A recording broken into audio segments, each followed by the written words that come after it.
In part 1 of the Chemical Reactions and Equations unit, part 1A, I gave a brief introduction to reactions and balancing equations. And in this part, we're going to take a little bit closer look at that balancing of equations part. So in this slide, you see represented the reaction between iodine and zinc. Those two combine and make a product called zinc iodide. And what we do is we try to represent the real-life reaction of these two substances with a balanced chemical equation. Now, in balancing chemical equations, there's a really super important rule. Step 1 is to write the correct formulas. So for example, the formula for iodine in the previous slide was I2. That's because in real life, iodine is a diatomic element, two atoms of iodine joined together. So we try to represent real life. And once we have those correctly written formulas, we don't change them. To balance an equation, you write or change your coefficients as you go, but you do not change the subscripts or the formulas in any other way. If you change the formulas, if you change the subscripts, you've just changed the substances, which means you're no longer representing the real life reaction that you set out to represent. So subscripts tell us how many atoms of an element there are in a particular compound or combination.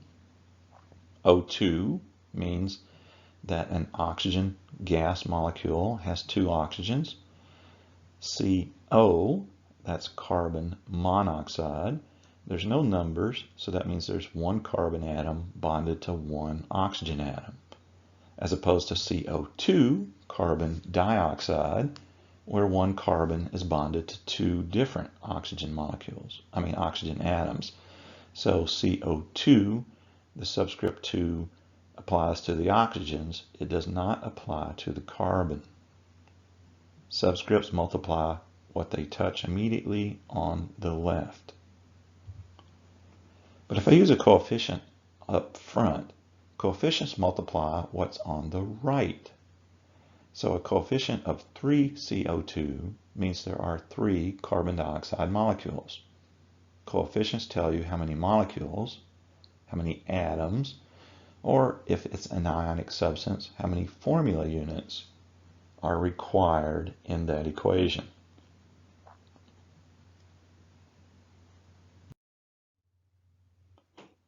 So if we look at this reaction for aluminum atoms and 3 oxygen molecules yield 2 formula units of aluminum oxide.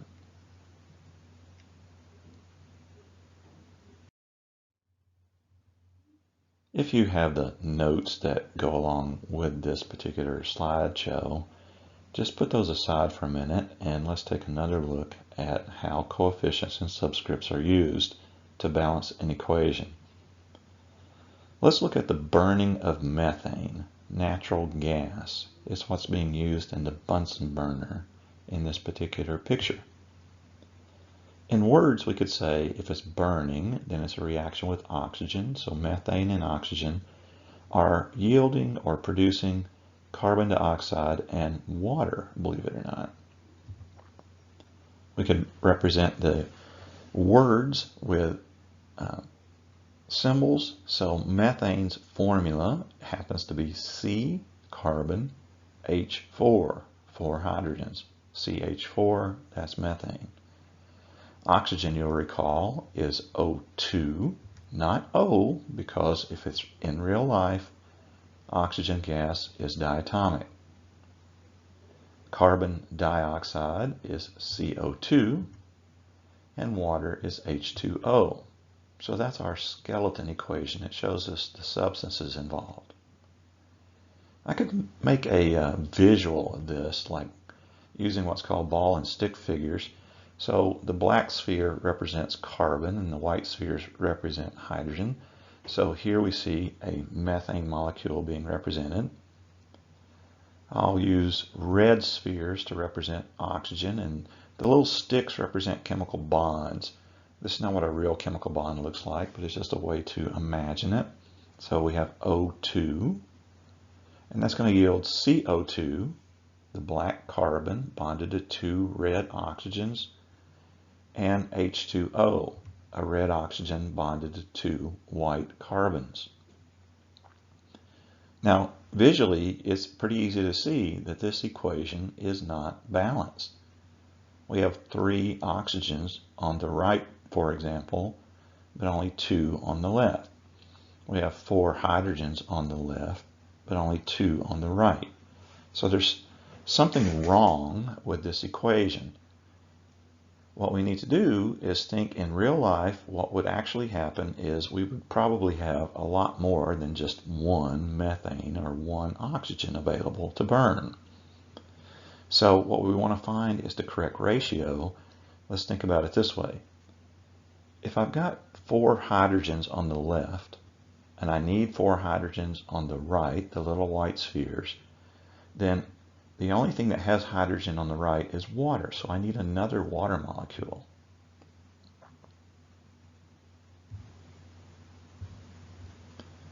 So there's another water molecule, but now I've got 2 oxygens in the water molecules and 2 oxygens in the carbon dioxide molecule. That makes a total of 4 oxygens.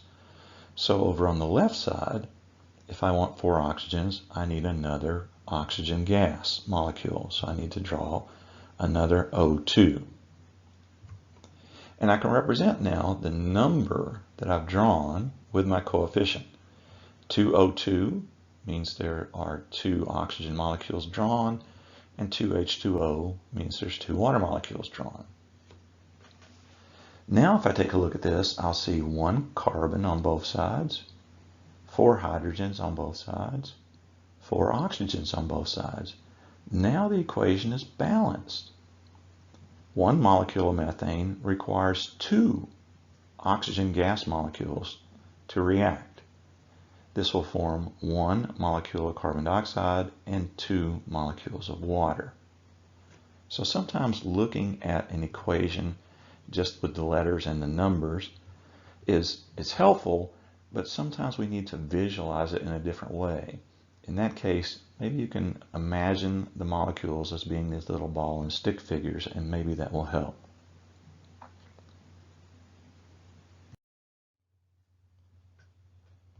So what we need to do now is learn a little bit more formal process of how to balance an equation. Rather than puzzling it out, there are some steps that you can follow. And if you'll just follow these steps in order, you'll be able to balance any equation you run into. Step number 1, and this is extremely important, you have to first write the correct formulas. You don't start balancing as soon as you get a problem. The first thing you do is figure out whether or not the formulas that you have are correct. Are they neutral? Do they represent real life? So for example, do you have H all by itself? That doesn't happen. It's diatomic. You should have H2. Do you have carbon dioxide when you're supposed to have carbon monoxide? You need to fix that. Do you have a neutral ionic formula unit, or is it still got a charge, in which case you need to neutralize it? Now, later on in chemistry, if you get more advanced, you will in fact run into equations where there are charges and where there's all sorts of other situations going on. But we're just dealing with basic elementary stuff here. We're going to stick to the basics. Please make sure you have the correct formulas first. Now you need to do a count. Find out what atoms are present on the left and write down how many there are. Find out what atoms are on the right and write down how many there are, and compare those two lists. If you've got the same number of the same elements left and right, your equation is balanced and you're finished. If you have any difference, you need step 3. If you've got all the correct formulas, you don't change the subscripts. Instead, from this point on, you must use coefficients to change the number of molecules present. So determine where to best place coefficients so that the left side and the right side can have the same number of atoms for each element. And you may have to go back and forth. This may not be something that you can do in just 1 or 2 quick seconds. It may take you a couple of minutes to get it correct, so just be persistent. And a real important final step is to double check before you turn in your work. You need to make sure that the numbers of atoms on both sides of the equation are in fact now balanced. That means that, among other things, you need to make sure that your coefficients are in the lowest possible ratio. So for example, if all your coefficients can be divided by 2, then you need to do that. Just a few helpful tips on balancing some of the more complex equations. First, if your equation has polyatomic ions, take a look at the equation and see if that same ion appears on the left and the right. If it does, then you don't have to take it apart. You can count it like it's a single unit. Make it part of your list. I'll show you an example of that in just a few minutes. Pick any element to start with, but in my experience, it usually is most helpful to save things like hydrogen and oxygen for last, especially oxygen. Because they can appear in more than one reactant or more than one product, sometimes those get a little more complicated to balance. So balance everything else first and then hydrogen and oxygen last if you can. And one more quick tip. If you find yourself with an odd number of atoms of some particular element on one side and an even number on the other side, then try doubling all your coefficients that you've already used, because that odd and even can never match up. But if you double the odd number, it will become even. So if you double everything that you've done up to that point, all the numbers will become even. Then you can proceed and finish the problem.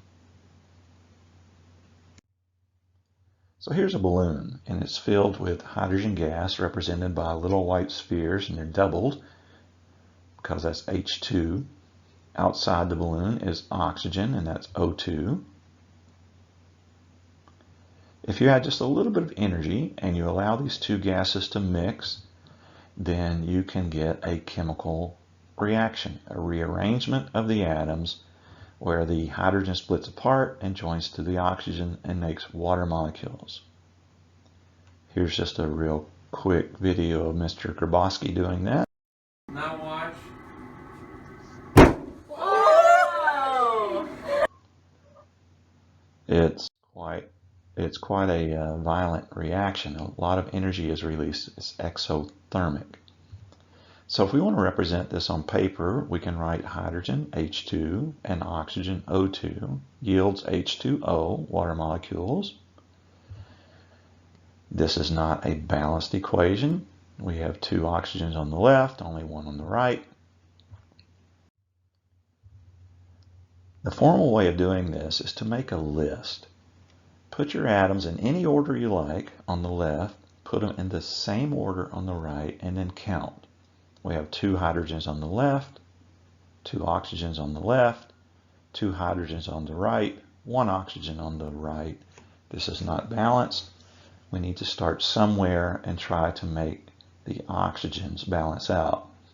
This is one of those situations where we have an even number on the left and an odd number on the right, so let's double the water's coefficient. It was a 1, let's make it a 2. Let's recount hydrogens now.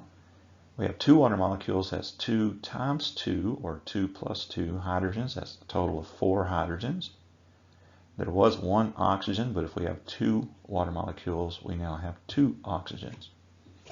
So now we fixed our oxygen problem, but we created another problem.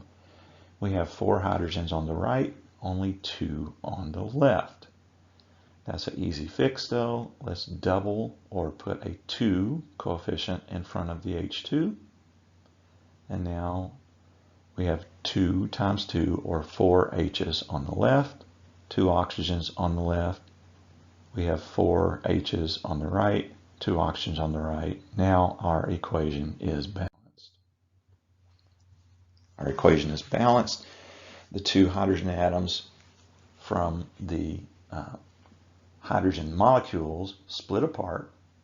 The oxygen molecule splits apart, and they rearrange so that 2 hydrogens are bonded to 1 oxygen to make H2O.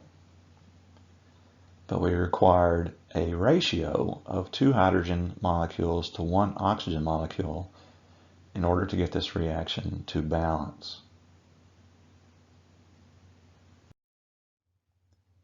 So let me suggest that you write these equations down and do a little practice. Let's see if you can balance these equations using what you've learned so far. When you restart the video, I'll go through each of these examples with you.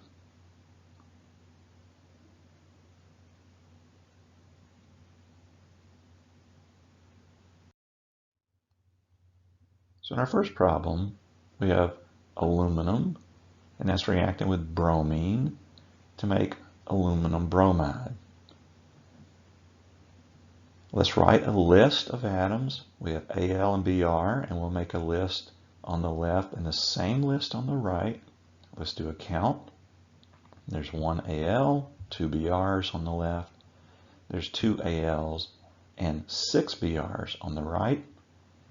It doesn't matter which atom we start with, so why don't we put a 2 in front of the Al on the left, and that'll give us 2 aluminums. How are we going to get the same number of bromines? Let's multiply bromine on the left by 3. If we put a 3 coefficient in front of Br2, we now have Br2, Br2, Br2.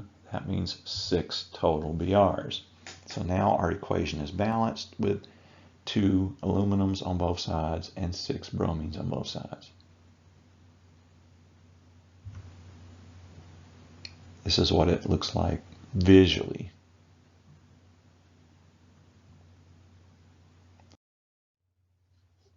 In our second problem, we have propane combining with oxygen to create carbon dioxide and water. If you see a reaction like this, later on we're going to call this a hydrocarbon combustion reaction. If you see this carbon dioxide and water as the products, I suggest you write your list in order of the alphabet, CHO, like this.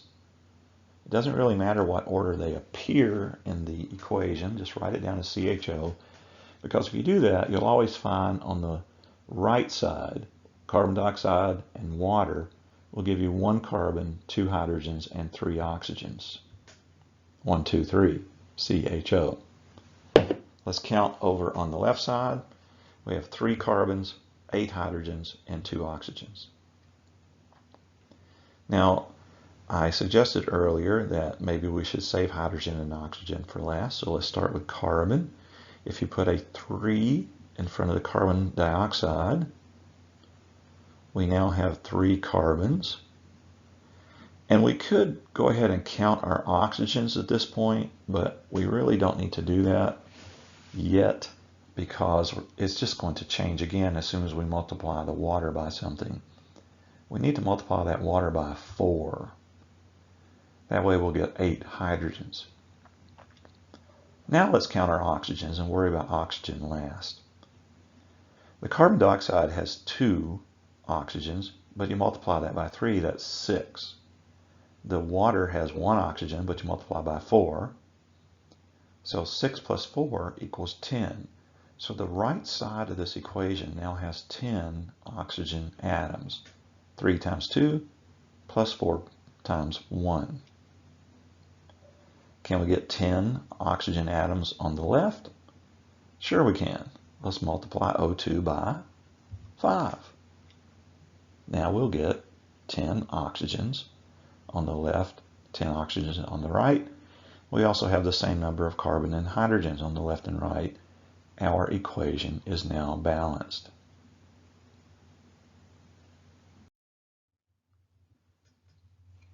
The last practice problem is a little bit more difficult because I gave you the names but not the formulas.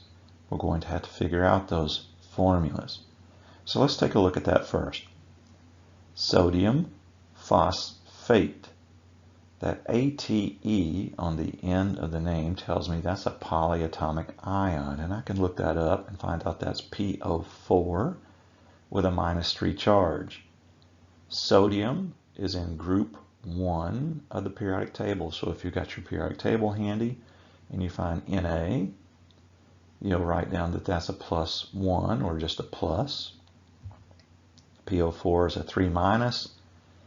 In order to have a neutral formula, I'm going to need 3 sodiums. So Na, Na, Na. The way to write that in shorthand is Na3. So if Na3 is joined to PO4, we have plus, plus, plus, and -3. That adds up to 0. So our neutral formula for sodium phosphate is Na3PO4. Iron 3. That 3 tells me the charge. It doesn't tell me how many. The 3, you'll notice, is in parentheses. It's joined right next to the N. That means it's part of the name. We say iron 3. It's the charge of that particular iron atom. Iron can also have a +2, and we would call that iron 2. We have iron 3, so let's write that down. Oxygen, column 16, is O2-. In order to get a neutral ratio, I need 2 of the +3s and 3 of the -2s. So iron 3 oxide's formula is Fe2O3. Sodium oxide, well, we just looked up sodium. It was +1. We just looked up oxygen. It was -2. I'm going to need 2 sodiums. So I'll write Na2O. And last but not least, we have iron 3 phosphate. That's Fe3+, and PO4 3-. Turns out that +3 and -3 add up to 0, so I only need 1 of each. So I'm going to have 1 iron, Fe, and 1 phosphate, PO4. Now I have my formula. This as a skeleton equation. Make a list and count. I suggest that you keep the PO4 together since it appears on the left and the right. We have phosphate and sodium on the left, phosphate with iron on the right. So rather than separate the P and the O4 into 2 different rows, I would keep them together and just do it like this, PO4. Then we have Fe and we have O. Make the same list on the other side in the same order so they're easy to compare. And now count. There's 3 NAs on the left. How many PO4s are there? There's only 1 PO4. It's like your hand. 1 thumb would be the P, 4 fingers would be the O. How many hands do you see? 1. Fe, there's 2, and O, there's 3. On the right, there's 2 NAs. There's only 1 PO4, there's 1 Fe, and there's 1 O. Let's start with sodium. If I multiply the left side by 2 and the right side by 3, I guess I got ahead of myself there. Multiply the left side by 2, I have 6 sodiums. That also changes and gives me 2 phosphates. Now if I multiply the other side by 3, that will give me 6 sodiums. It changes my oxygens. I now have 3 O's. Since I have 2 phosphates on the left now, I have to have 2 on the right, so I better multiply that FePO4 by 2. That gives me 2 Fe's and 2 PO4s. And now look what just happened. I have 6 sodiums on both sides, 2 phosphates on both sides, 2 irons on both sides, 3 oxygens on both sides. This equation is balanced. Yay! So it's now time for you to do a little more practice on your own. If you don't have the worksheet that accompanies this slideshow, then please write these problems down and see if you can balance these equations.